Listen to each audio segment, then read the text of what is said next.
Hello, everybody. I will be reading from the Dungeons and Dragons Player Handbook today. Adventures. The Dungeons and Dragons game consists of a group of characters embarking on an adventure that the Dungeon Master presents to them. Each character brings particular capabilities to the adventure in the form of ability scores and skills, class features, racial traits, equipment, and magic items. Every character is different, with various strengths and weaknesses.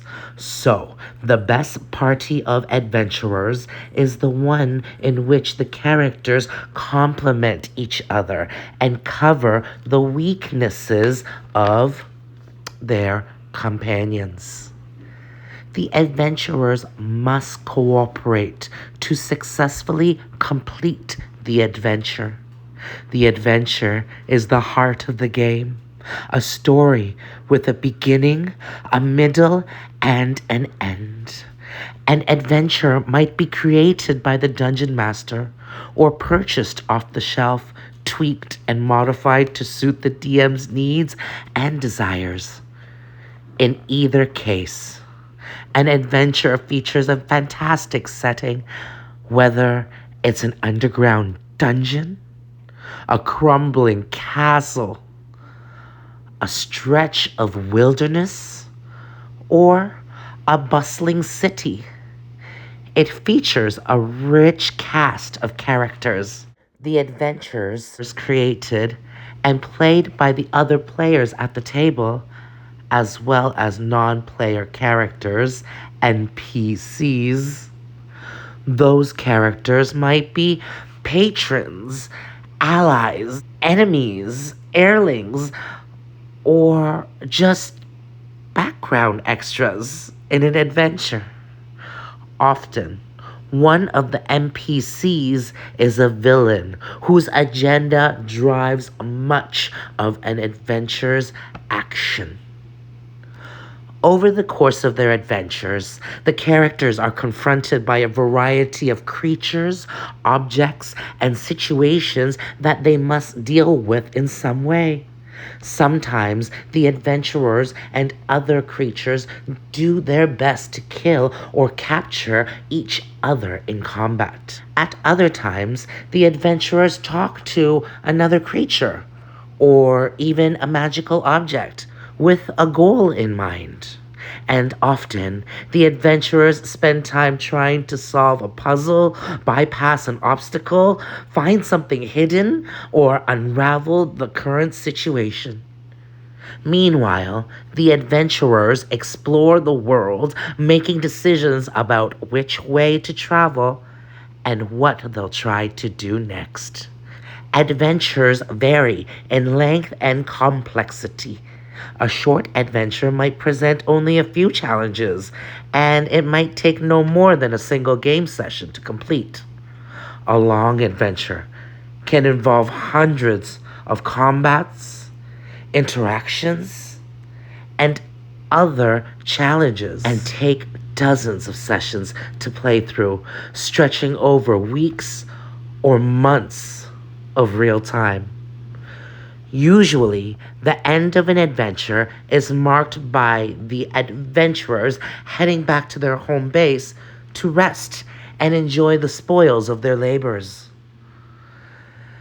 But that's not the end of the story.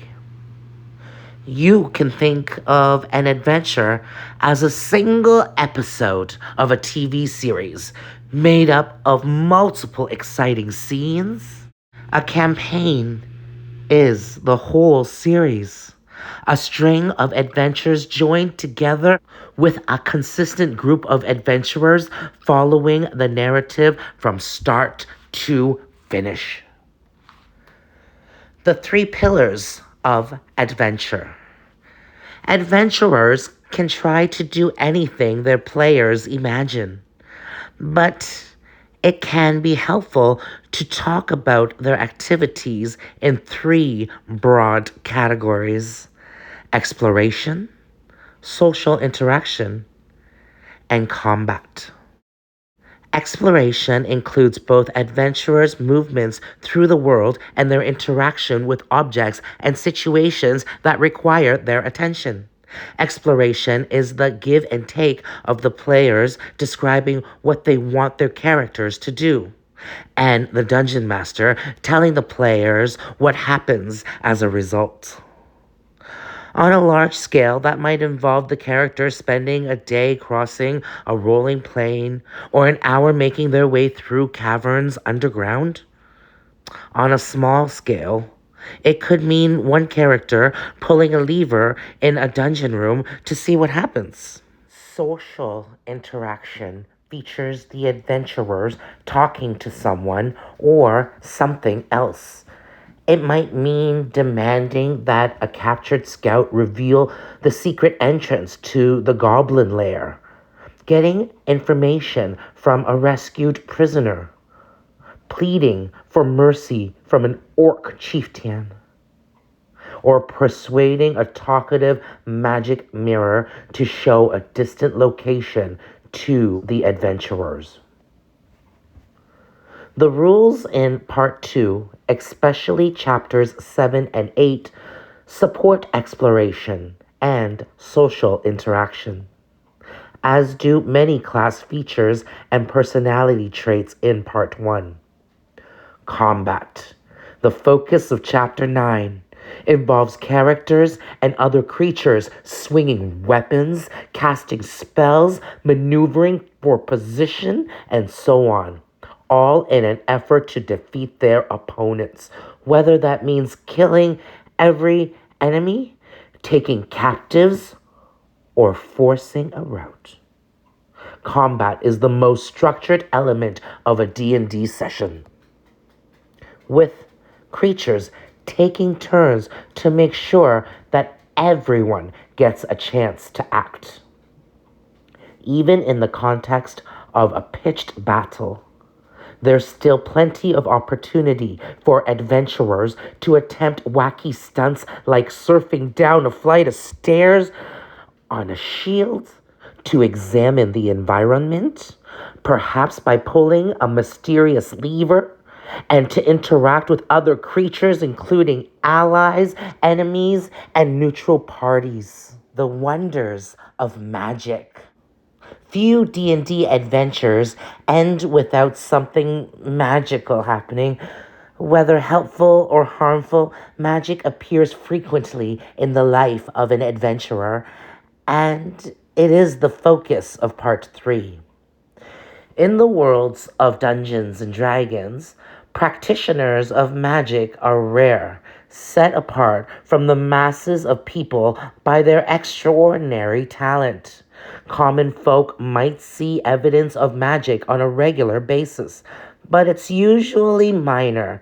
A fantastic monster, a visibly answered prayer, a wizard walking through the streets with an animated shield guardian as a bodyguard. For adventurers, though, magic is the key to their survival. Without the healing magic of clerics and paladins, adventurers would quickly succumb to their wounds. Without the uplifting magical support of bards and clerics, warriors might be overwhelmed by powerful foes. Without the sheer magic power and versatility of wizards and druids, every threat would be magnified tenfold. Magic is also a favorite tool of villains.